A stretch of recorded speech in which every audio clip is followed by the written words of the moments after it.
Have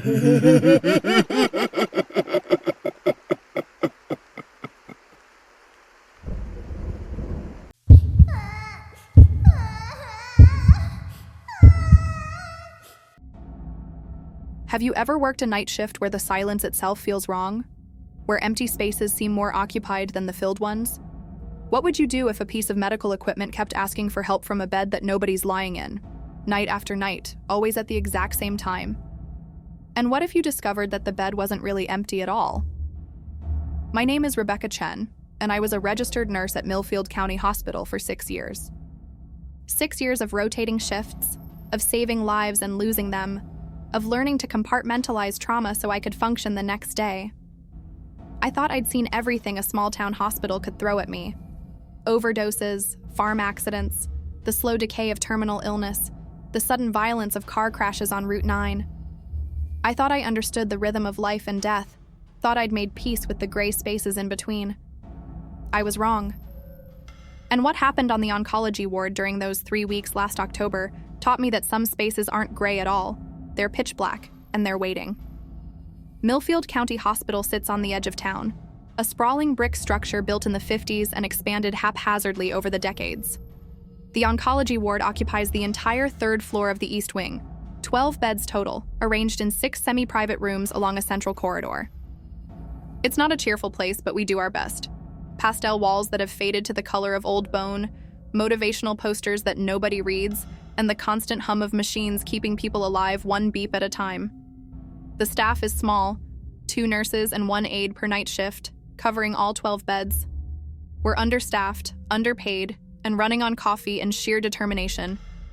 But we care. God, we care so much it hurts sometimes. I'd been working nights for 3 years by the time this started. I preferred it, actually. Less management interference, fewer visitors, and a certain quiet that let me really connect with my patients. The dying need someone to talk to at 3 in the morning when the fear sets in and sleep won't come. I'd held more hands in those dark hours than I could count, whispered more reassurances, shed more silent tears after leaving rooms where I knew I'd just had my last conversation with someone. You build calluses around your heart working oncology, but they never get thick enough. Not really. The ward had been operating at about 70% capacity when Mrs. Eleanor Hartley passed away in bed 14. She'd been with us for 6 weeks, stomach cancer that had metastasized everywhere. 73 years old, sharp as a tack until the very end, with a wry sense of humor that made even the hard days bearable. Her daughter visited every afternoon, and Eleanor would joke that she was sticking around just to make sure her ex-husband didn't show up at the funeral. She died on a Tuesday night, around 2:40 in the morning. I was there, held her hand while she took her last breaths, irregular and rattling. She opened her eyes one final time, looked directly at me, and whispered something I couldn't quite make out. Then she was gone. We have a protocol for deaths on the ward. Clean and prepare the body, notify the family, complete the paperwork, arrange transport to the morgue. By 4 a.m., bed 14 was empty and stripped, waiting to be deep cleaned by the morning staff before the next admission. I went on with my rounds, checking on my other patients, dispensing medications, adjusting IV drips. Just another night, just another death. I told myself I was fine, that Eleanor's passing had been peaceful, that she'd suffered enough and deserved rest. But something felt wrong. The air in room 7, where bed 14 was located, felt heavier somehow. Colder. I chalked it up to grief and exhaustion and kept working. The call button system in our hospital is old but functional. Each bed has a button patients can press to alert the nursing station. When triggered, it lights up a panel at our desk and emits a soft chime. The panel shows which room and which bed needs attention. Simple, effective, mostly reliable. We'd had our share of false alarms over the years, patients accidentally rolling onto the button, confused elderly folks pressing it repeatedly, equipment malfunctions. Nothing unusual. Nothing that ever made my skin crawl the way what came next did. It was the following night, Wednesday. I just started my shift at 11 p.m. getting report from the evening nurse about each patient's status. Room 7 had been cleaned and prepared. Bed 13 held Mr. Patterson, a 60-year-old with lung cancer who was stable and mostly sleeping. Bed 14 remained empty, scheduled for a new admission on Friday. I made my initial rounds, introducing myself to the patients I hadn't met yet, checking vitals, making sure everyone was comfortable. By 1 a.m., the ward had settled into its usual nighttime rhythm. Quiet conversations with insomniacs, the beep and hiss of machines, the soft squeak of my sneakers on linoleum floors. At 3:17 a.m. exactly, the call button for bed 14 went off. I was at the nursing station with Denise, the other RN on duty, documenting medications. We both looked up at the panel. Room 7, bed 14. The light glowed steady yellow, and the chime had been unmistakable. "That's empty, right?" Denise asked, already pulling up the bed assignment on the computer. "Yeah, clean this morning. No patient. Probably just needs to be reset. Thing's been glitchy for years." I nodded, but something about it bothered me. I walked down to room 7, the fluorescent lights casting their harsh white glow over everything. Mr. Patterson was asleep in bed 13, his breathing raspy but steady. Bed 14 sat empty, sheets pulled tight in perfect hospital corners, pillow centered, call button dangling from its cord. I picked up the button and examined it. Nothing seemed wrong. No stuck mechanism, no obvious damage. I pressed it myself to test it. The light at the nursing station would be going off. I released it and the light would reset. I was about to leave when the call button triggered again in my hand, except I wasn't pressing it. The button clicked down by itself, and I heard the chime echo from the nursing station. I stared at the device, my skin prickling. Medical equipment malfunctions all the time. Worn buttons, frayed wiring, electrical interference. There were a dozen rational explanations. But holding that button while it pressed itself under my thumb felt wrong in a way I couldn't articulate. I unplugged the call button from the wall jack and brought it to the nursing station. "Bed 14's button is malfunctioning," I told Denise. "I'm going to log it for maintenance." She barely looked up from her charting. "Good catch. Last thing we need is that going off all night." But it wasn't the last thing. Because at 3:17 the next night, Thursday, bed 14's call button went off again. Impossible since I'd disconnected it and locked it in the supply closet. Yet there it was on the panel. Room 7, bed 14, requesting assistance. I walked down to the room with a growing sense of unease. The bed remained empty, the call button still disconnected and in the locked supply closet where I'd left it. But the light on the panel continued to glow. I stood there, trying to understand what I was seeing. The system required a physical button press to activate. Without the button plugged in, there was no circuit to complete, no way for the signal to trigger. Yet here it was, triggering anyway. Denise had followed me down the hall. "How is it going off? You unplugged it." "I don't know." We called maintenance, woke up Jerry, who lived 10 minutes away, and had been maintaining the hospital's systems for 20 years. He arrived bleary-eyed and irritated, but his expression changed when we showed him the lit panel and the disconnected button. He spent an hour tracing wiring, checking the circuit breakers, testing the entire system. Finally, he stood up and shook his head. "Near as I can tell, there's a short somewhere in the wiring specific to that bed station. Could be in the wall, could be in the main panel. Without tearing everything apart, I can't say for sure. But yeah, it's definitely glitching. Can you disable it?" I asked. "I can disable the entire room 7 circuit, but then Patterson's button won't work either. You want me to do that?" I thought about Mr. Patterson, about how we'd have to check on him more frequently to compensate for the missing call button, about the risk if he needed immediate help. "No, we'll manage. Just log it and we'll work around it." Jerry left, and Denise and I returned to our duties. But at 3:17 a.m., like clockwork, that light glowed yellow again. And the next night. And the night after that. Always 3:17. Always bed 14. Always the same steady light, the same soft chime.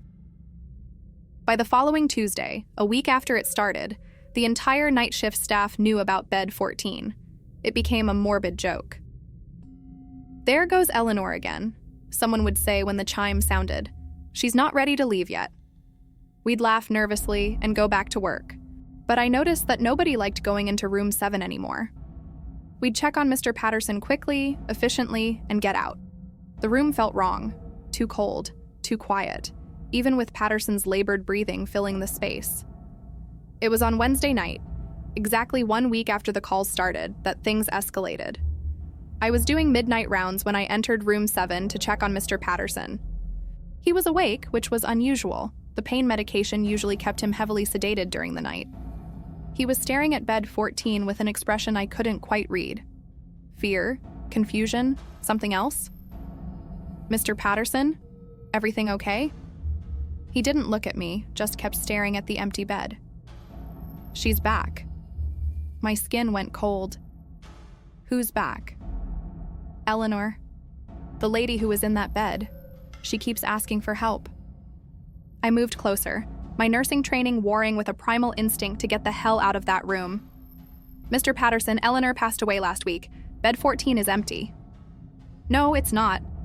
His voice was matter of fact, almost casual. She's sitting right there, has been for the past hour, keeps looking at the call button, pressing it over and over. She seems confused. I looked at bed 14. Empty. Completely empty. Just crisp white sheets and a dangling, disconnected call button. Mr.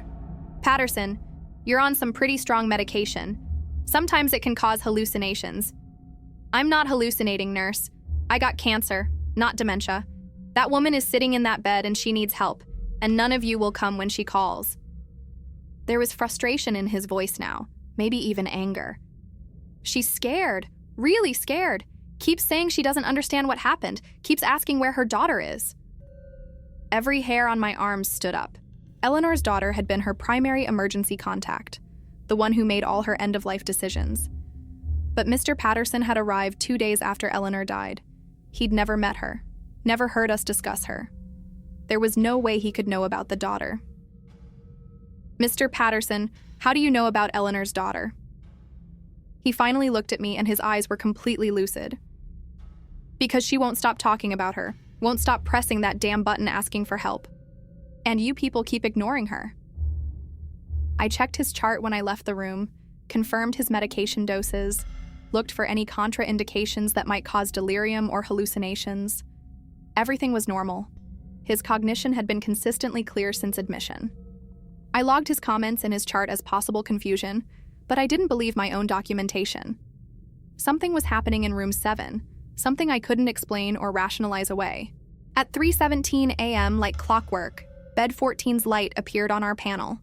But this time, something was different. The intercom crackled to life, the two-way speaker system that let patients talk directly to the nursing station.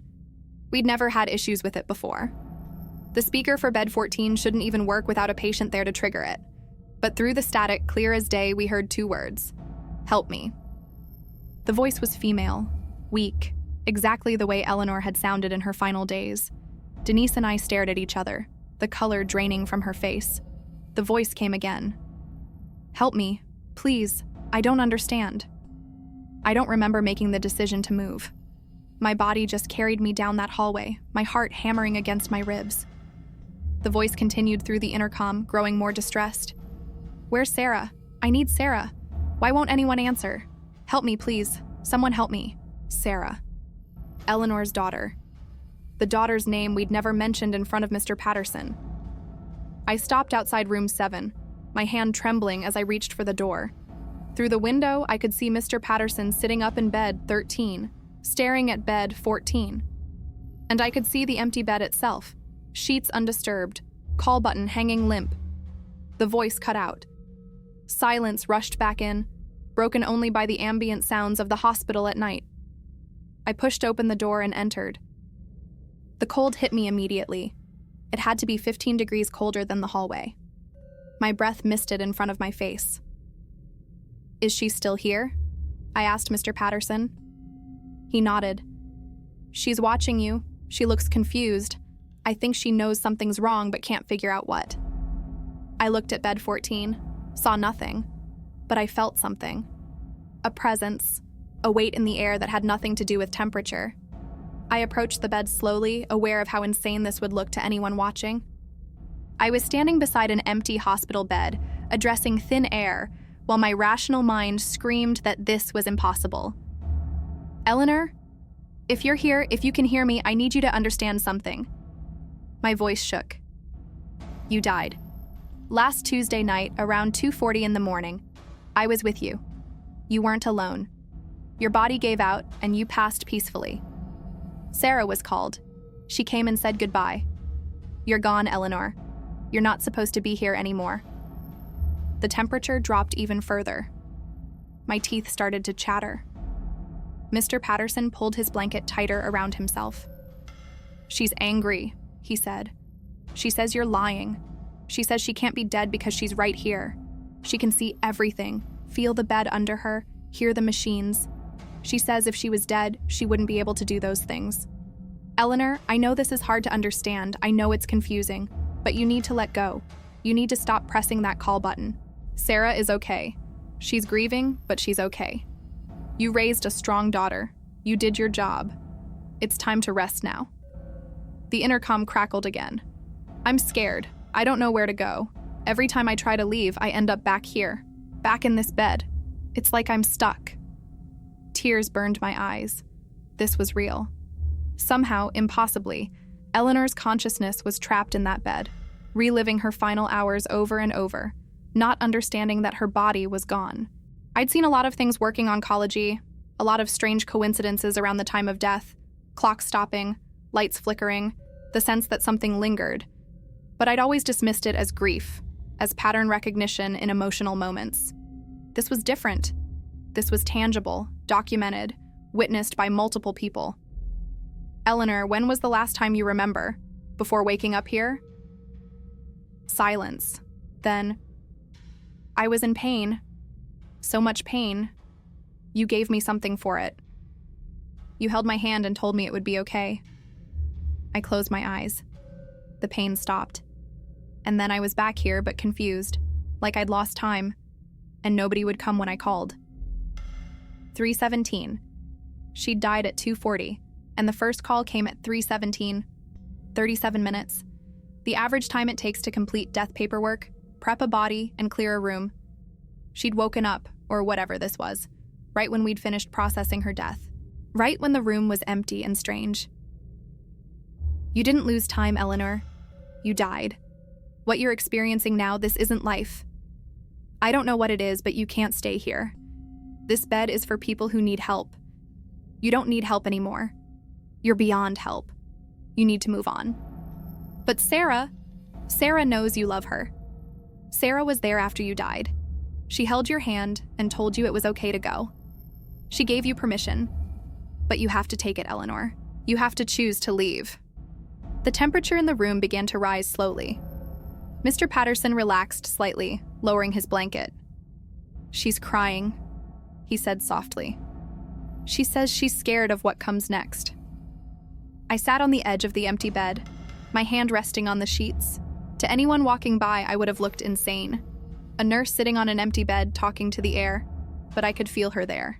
Could feel the weight of her fear, her confusion, her desperate need to hold on to something familiar. I know you're scared. Everyone is scared of what comes next. But Eleanor, you spent 6 weeks in this bed fighting to live. You were so strong, so brave. Death doesn't erase that. Whatever comes next, you face it the same way you faced everything else, with courage. And you're not alone.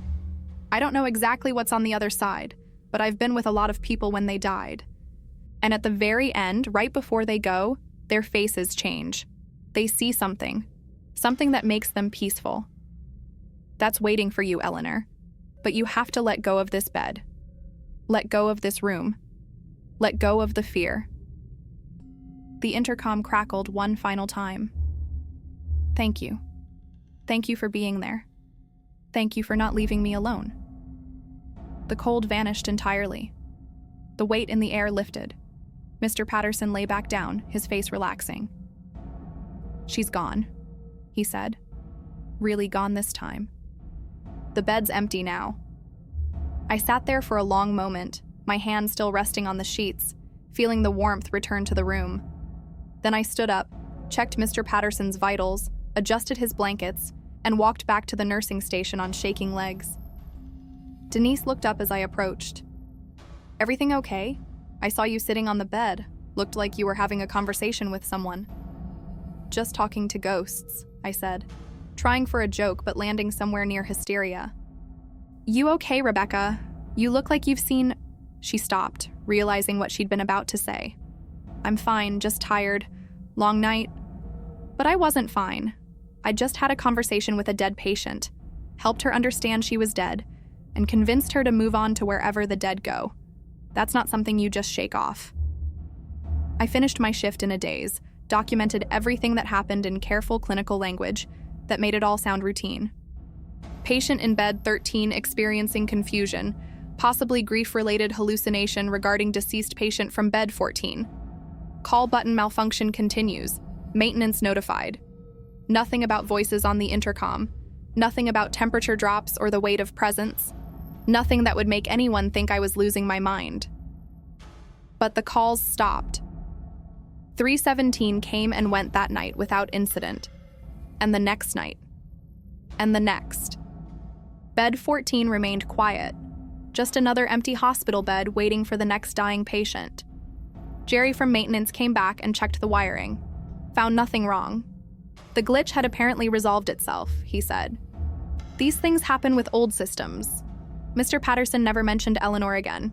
When I asked him about it a few days later, he looked confused. Said he didn't remember saying anything about seeing someone in bed 14. The medications must have caused some weird dreams, he said. I let it drop. He died 3 weeks later, peacefully, with his family around him. No lingering presence, no calls from his empty bed. He moved on the way people are supposed to. But Eleanor's case haunted me. I started researching, trying to understand what had happened. I found dozens of stories from other healthcare workers about similar experiences. Patients who seemed to linger after death, confused and scared, unable or unwilling to let go. Call buttons pressed by invisible hands, voices on intercoms from empty rooms, shadows in doorways of the recently deceased. The stories were remarkably consistent, something about the process of dying in institutions, surrounded by machines and strangers, sometimes left people stuck, trapped between states, unable to understand what had happened to them. I became more attentive to my dying patients after that, started preparing them better for what was coming, talking openly about death instead of dancing around it, made sure they had a chance to say goodbye, to make peace, to understand that letting go was okay. I don't know if it helped. I don't know if any of them lingered like Eleanor did. But I never had another incident like Bed 14. Never had another dead patient calling for help in the middle of the night. 6 months after Eleanor's death, I was working nights when a new admission came to the ward. A 70-year-old woman with pancreatic cancer. Terminal, maybe 2 weeks left. Her name was Margaret Walsh, and she was terrified. Not of death itself, she told me, but of what came after. She'd been raised Catholic but lost her faith years ago. Now, facing the end, she was consumed with questions. What if there was nothing? What if consciousness just stopped? What if she ceased to exist? I sat with her during one of those long night shifts, holding her hand while she cried. And I found myself telling her about Eleanor, about the bed that called for help, about the voice on the intercom, about helping a confused soul understand it was time to move on. I told her there was something after death, that consciousness continued in some form, at least for a while. That she wouldn't just blink out of existence. Margaret died 2 days later, calm and accepting. No strange calls from her bed afterward, no lingering presence. She moved on smoothly, understanding what was happening. I'd like to think my conversation with her helped. That Eleanor's experience, terrible as it was, served a purpose by helping me better prepare others for what was coming. But I still think about Bed 14. Still wonder what exactly I experienced those nights. Was it really Eleanor's spirit, trapped and confused? Or was it something stranger? A recording, maybe. An echo of consciousness imprinted on the space where someone died. Mr. Patterson said he could see her, could hear her. Was that the medication? Or was he closer to death himself, and therefore able to perceive things the living usually couldn't? I don't have answers. I don't know if anyone does. But I know what I experienced was real. The calls were documented. Multiple staff members witnessed the malfunctions. Mr. Patterson's comments about Eleanor's daughter were logged in his chart. The voice on the intercom happened, whether or not anyone wants to believe it. And the cold, the presence, the weight of someone being there. I felt it. In my bones, in my gut, in that primal part of the brain that knows when you're not alone. I left Millfield County Hospital 8 months after the incident, not because of Eleanor, or at least not entirely.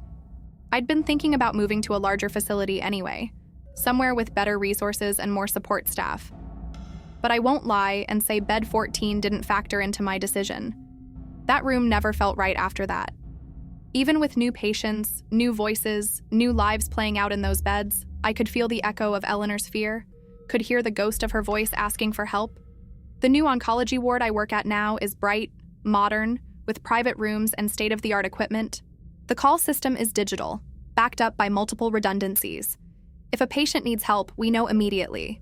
No mysterious calls from empty beds. No voices on intercoms that shouldn't work. It's better this way. Cleaner. Less room for the impossible to creep in. But sometimes during those quiet hours between 3 and 4 in the morning, when the ward is settled and I'm documenting at the nurses' station, I find myself listening. Waiting. Half expecting to hear a call button chime when it shouldn't. A voice asking for help that I can't give.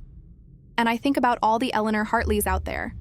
People who die confused and scared in unfamiliar places, who don't understand what's happening to them, who try desperately to call for help using the only means they know. I think about the fact that we've medicalized death so completely that it often happens in sterile rooms surrounded by machines instead of at home surrounded by loved ones. I think about how that might affect the dying process, might make it harder for people to let go, might trap them in those final moments of fear and confusion. I don't have solutions. I'm just a nurse who happened to experience something unexplainable and has to live with the implications. What I do know is this. If you're ever in a hospital late at night and you hear a call button from an empty room, don't ignore it. Don't assume it's a malfunction. Don't walk away. Go to that room. Sit with that empty bed. Speak to the air as if someone's listening, because maybe they are. Tell them it's okay to let go. Tell them they're not alone. Tell them what comes next is nothing to fear, that they just have to be brave enough to take that final step. Maybe it won't help. Maybe you'll just be talking to yourself in an empty room, feeling foolish. But maybe, just maybe, you'll help someone trapped and terrified understand what's happening to them. You'll guide them toward whatever comes next. You'll give them the permission and peace they need to finally, truly let go. Eleanor taught me that. Bed 14 taught me that. And even though I'll never fully understand what happened in room 7 during those 3 weeks in October, I'm grateful for the lesson. We all die, every single one of us. And when it's my turn, I hope someone will be there to help me understand, to ease my fear, to tell me it's okay to stop fighting and just rest. Until then, I keep working my shifts, keep holding hands, keep having those difficult conversations about death and dying, keep listening for calls that come from places they shouldn't, from voices that have no bodies, from beds that should be empty, but somehow aren't. Because in the end, that's what nursing really is. Being present for people during their most vulnerable moments, whether they're living or dying or trapped somewhere in between. If this story made you think about the way we die in modern society, about the souls we might be leaving behind in hospital rooms and nursing homes, hit that subscribe button. Leave a comment telling me about your own experiences. Maybe you've been called by an empty room too. Maybe you've felt that presence, heard that voice, witnessed something that couldn't be explained. You're not alone. We're all just trying to make sense of the impossible, trying to understand the thin spaces where life and death overlap. Thanks for listening to Eleanor's story. Thanks for caring about one confused soul trapped in bed 14, calling for help at 3:17 in the morning. Rest in peace, Eleanor. I hope you found your way home.